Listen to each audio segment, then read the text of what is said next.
안녕하십니까. 저는 반해기사회 운영위원으로 있는 우석균이라고 합니다. 오늘은 과연 누가 괴담을 퍼뜨리고 있나라는 이야기를 드리겠습니다. 요즘 윤석열 정부가 가장 기대고 있는 것은 국제원자력기구 IAEA입니다. 그러나 이 단체는 중립적 기구가 아닙니다. IAEA 헌장에서 그 설립 목표가 첫째, 핵산업의 촉진과 확산이라고 이야기합니다. 이런 단체가 중립일 리가 없습니다. 국제원자력기구는 방사능으로부터 보호 원칙을 말합니다. 첫 번째 원칙이 방사능 노출 때 순이익이 커야 된다는 겁니다. 그런데 후쿠시마 핵 오염수 방류는 누구에게 이익입니까? 어민들에게 이익입니까? 아니면 우리나라 사람들에게 이익입니까? 또는 태평양의 수많은 나라의 시민들에게 이익일까요? 당연히 아닙니다. 태평양 국가들의 모임인 태평양 도서포럼에서 의뢰해서 독립적 과학평가를 한 패널들이 있었습니다. 이들은 만장일치로 방류를 중단하고 다른 대안을 모색할 것을 권고했습니다. 이 패널들과 국제원자력기구의 회의록이 공개됐는데요. 이 패널들이 원자력회의기구 관료들에게 도대체 누구한테 이익이냐, 정당성은 확보됐느냐라고 묻자 원자력기구 관료들이 대답을 못하고 회의에서 도망을 갔답니다. 자신의 원칙도 지키지 않는 국제원자력기구는 원자력산업진흥동맹이지 결코 과학단체가 아닙니다. 다음, 원래 핵 폐기물은 바다에 버리면 안 됩니다. 다음, 쓰레기는 자기 마당에 묻어야지 마을이 공동으로 쓰는 우물에 버리면 안 된다는 것이 런던 협약입니다. 게다가 이 협약은 일본이 주도해서 만들었습니다. 1993년 러시아 핵 잠수함이 동해에 핵 폐기물을 투기했는데 당시 러시아 측은 핵 폐기물 농도를 기준치 이하로 맞췄고 국제원자력기구에 우리는 통보했다. 이렇게 얘기했습니다. 당시 일본이 뭐라고 했는지 아십니까? 일본은 바다는 핵 폐기물 쓰레기장이 아니다 라고 얘기했습니다. 완전히 얘기가 바뀐 것 같죠? 다음, 그런데 왜 후쿠시마 핵 오염수를 굳이 바다에 버리려 하는 걸까요? 이것이 핵 산업 카르텔에게는 이득이기 때문입니다. 가뜩이나 원자력 발전소는 사양산업이었는데 후쿠시마 이후에 원자력 반대 여론이 모든 나라에서 높아졌습니다. 우리나라에서도 원자력 반대 여론이 반대 여론이 더 높아졌고요. 전 세계적으로도 마찬가지입니다. 독일은 원전 폐쇄를 했습니다. 핵산업 카르텔에게는 후쿠시마는 없애버리고 지워버려야 할 악몽입니다. 후쿠시마를 사람들의 머릿속에서 가장 빠르게 없애버릴 방법이 바다에 버리는 방법입니다. 다음 슬라이드. 그러면 알프스 처리수는 안전한 걸까요? 국제원자력기구 보고서는 안전하다고 합니다.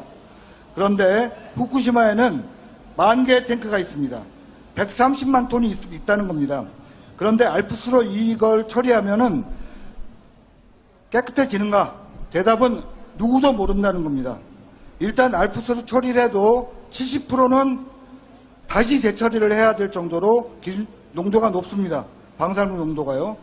그리고 그 기준치의 탱크 70% 속에는 기준치의 100배가 넘는 그런 탱크도 있다고 합니다.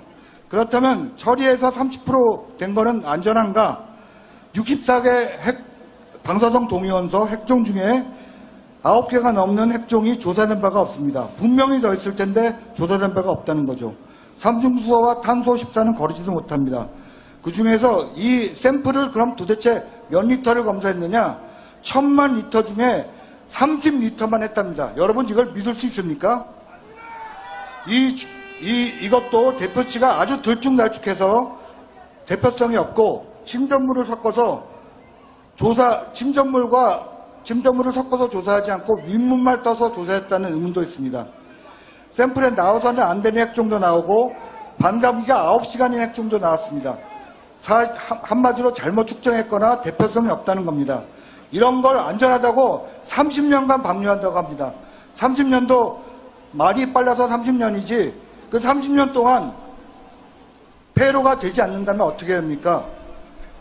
30년 동안 지금의 2배, 즉 200만 톤, 300만 톤의 폐수가 또 나온다고 합니다. 그러면 또 뿌릴까요?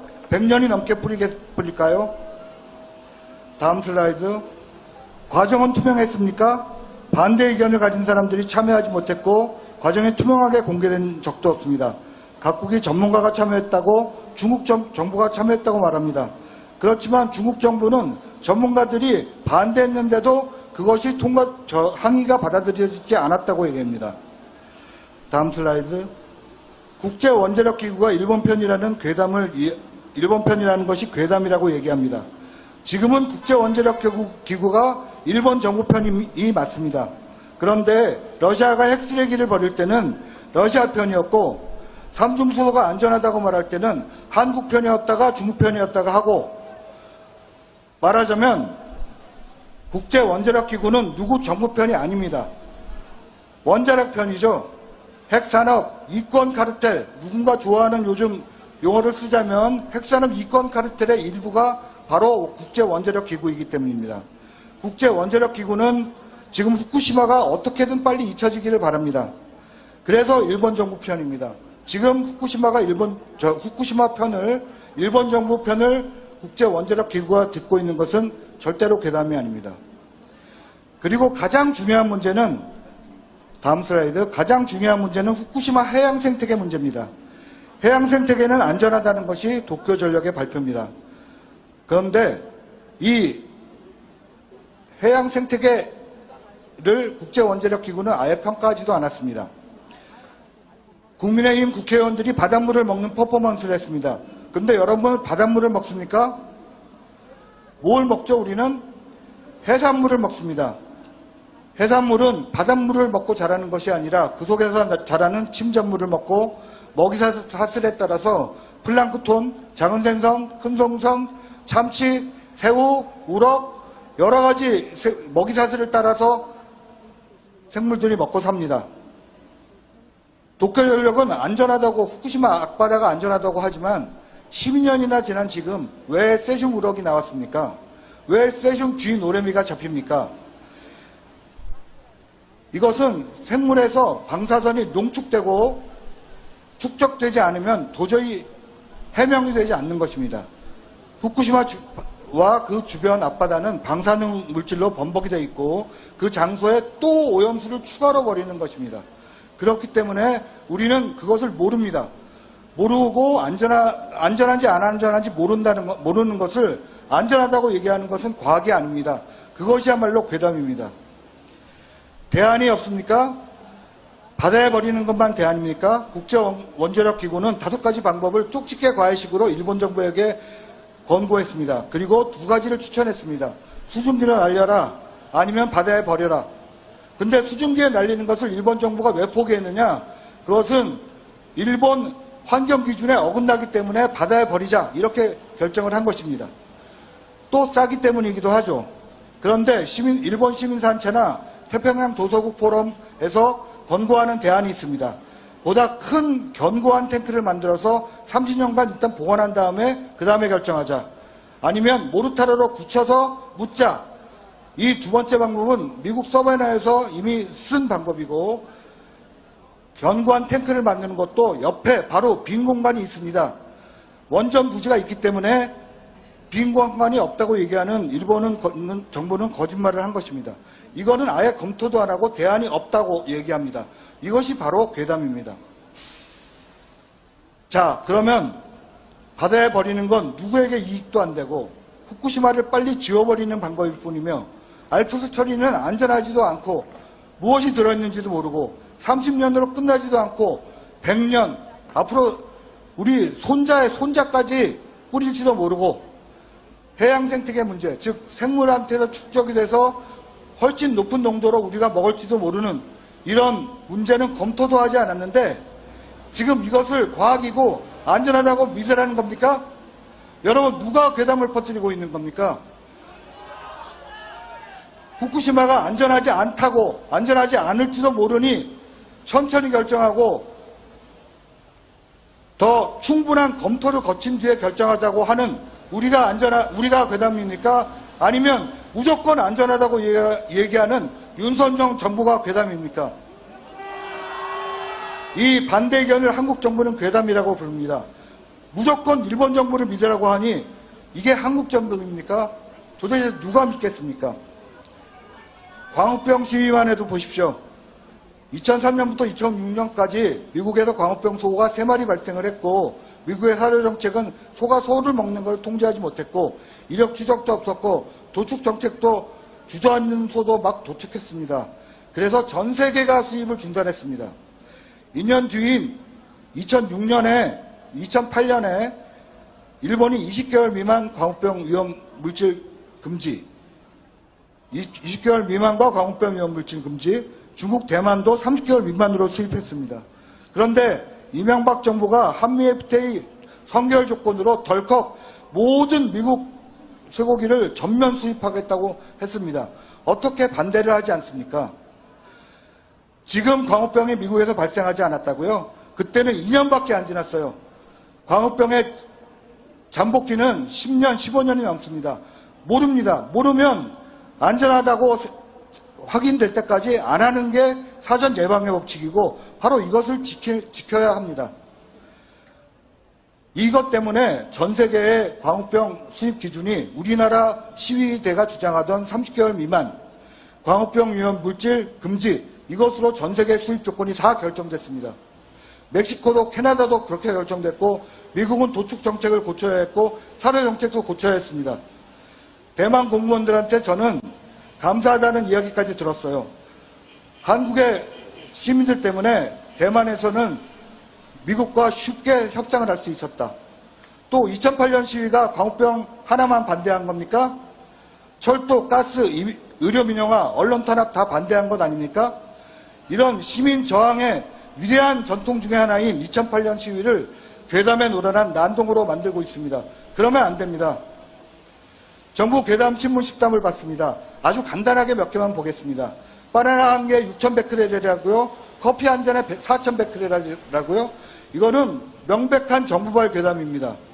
바나나에는 15베크렐, 커피에는 10베크렐, 우리가 잘 먹는 커피 믹스에는 1베크렐밖에 안 들어있습니다. 다음, 수입 금지는 앞으로 가능할까요? 일본산 수산물 수입 금지. 다음 슬라이드. 후쿠시마 앞바다고 안전하다고 전제하는 것입니다. 정부 보고서에 152페이지, 157페이지 다음, 이것에 다 나와 있습니다. 일본 정부가 일본 보고서를 인용해서 냈으면서도 후쿠시마 앞바다가 안전하지 않으니 수입을 안 하겠다고 하는 것은, 이것은 일본에게 사정하겠다는 것 이상이 아닙니다. 이것은 과학이 아니죠. 굴욕 외교입니다. 다음, 기준치 이하 방사능은 안전한 것처럼 이야기하는 원자력 과학자들이 요즘 너무 많습니다. 이 사람들 다 사이비 과학자입니다. 방사능 안전 기준치는 없습니다. 미국 소아과학회는 어린이는 단순 엑스레이도 천식이나 세기관지염, 단순 복통 때는 찍지 말라고 이야기합니다. 연간 방사선 안전치라는 2mS를 전 국민이 노출되면 추가 암 환자가 5,000명이나 생깁니다. 따라서 국제원자력기구도 방사능 안전기준치라는 것이 없다라고 말하고, 이것이 바로 과학입니다. 기준치 이하면 먹겠다는 말을 국무총리가 국회에서 하면 안 됩니다. 방사능은 안전치가 없기 때문입니다. 방사능 노출을 가능하면 줄인다. 이것이 국제원자력기구도 이야기하는 방사선 보호 원칙입니다. 삼중수소 왜 한국과 중국도 배출하는데 항의하지 않느냐? 다음 슬라이드. 우선 삼중수소는 모든 원전에서 배출하는 것이다. 그런데 후쿠시마는 정상 가동하는 원전이 아닙니다. 이것을 헷갈리면 안 됩니다. 후쿠시마에서는 삼중수소만 나오는 게 아니라 뭐가 나오는지 모릅니다. 스트론튬, 안티몬 64가지 핵종이 다 나올 수 있습니다. 따라서 이것을 삼중수소는 다른 원전에서도 배출되는데 후쿠시마만 가지고 뭐라 그러느냐 하는 건 문제 바꿔치기에 논술 시험에 나올 오류입니다. 그리고 삼중수소는 실제로 안전하지도 않습니다. 한국이 배출하건 중국이 배출하건 안전하지 않습니다. 월성 주변, 원전의 주변 주민들이 암에 많이 걸리는 것이 밝혀졌습니다. 다음 슬라이드. 자, 이제 마지막 이야기를 드리겠습니다. 후쿠시마에서는 수십만 명이 고향을 떠나야만 했고 다시는 돌아갈 수 없는 땅이 되었습니다. 도쿄에서 그 당시에 수돗물을 먹지 말라는 방송이 나왔습니다. 실제로 수돗물은 방사능 오염이 됐습니다. 여러분, 수돗물이 오염되면 어떻게 되죠? 세수는 어떻게 할까요? 어린애들 목욕은 어떻게 시킬까요? 당장 문제가 너무너무 커졌습니다. 이런 일이 일어났고 체르노빌에서 일어났고 후쿠시마에서 일어났고 그 외에도 3마일 외에 일본의 도카이무라니 여러 곳에서 수많이 일어났습니다. 그런데도 불구하고 원전은 계속 안전하다고 말하는 사람들이 있습니다. 그들의 목적은 후쿠시마를 사람들의 머리에서 지워야만 하는 겁니다. 그래야만 원전으로 돈을 계속 벌고 원전을 팔 수 있을 테니까요. 이것이 바로 핵 이권 카르텔입니다. 그것이 바로 이 핵 이권 카르텔의 일부가 국제원자력 기구이기도 합니다. 그런데 국제원자력 기구를 원자력 문제에서 믿으라고요? 믿을 수 없습니다. 이에 더해서 일본 정부는 핵무장을 꿈꿉니다. 그래서 도카이무라 같은 핵 처리 시설물을 만들려고 합니다. 여기서 나오는 핵 폐기물이 후쿠시마의 핵 폐기물과 비슷합니다. 후쿠시마 오염수 방류를 하면 지금 멈추어놨던 도카이무라 핵 재처리 시설, 핵 원료를 처리할 수 있는 시설을 만들 수 있기 때문에 일본은 이것이 자신의 숨겨진이도라고 이야기하는 일본 시민단체들도 많습니다. 윤석열 정부가 일본 정부를 무조건 믿으라고 하는 이유가 무엇이겠습니까? 한미일 동맹, 한미일 구사동맹, 나아가서 핵무기 동맹을 맺으라는 것 아닙니까? 이것은 동아시아 무기 경쟁을 계속 이미 일으키고 있고 앞으로 핵무기 경쟁으로 이어집니다. 무기 경쟁과 핵무기, 전쟁에 반대하고 국민 건강과 생태 환경을 우선으로 하라고 요구하는 것이 괴담이고 정치선동입니까? 다음 세대에게 물려줄 생태와 건강이 더 중요하지 않습니까? 여러분 어떻게 생각하십니까? 무기 경쟁이 아니라 원전 경쟁이 아니라 평화와 복지가 더 중요합니다. 다음 세대에 기후위기로 이미 망가진 세계를 물려주는데 핵으로 오염된 바다까지 물려줄 수는 없습니다. 핵쓰레기 방류 중단해야 됩니다.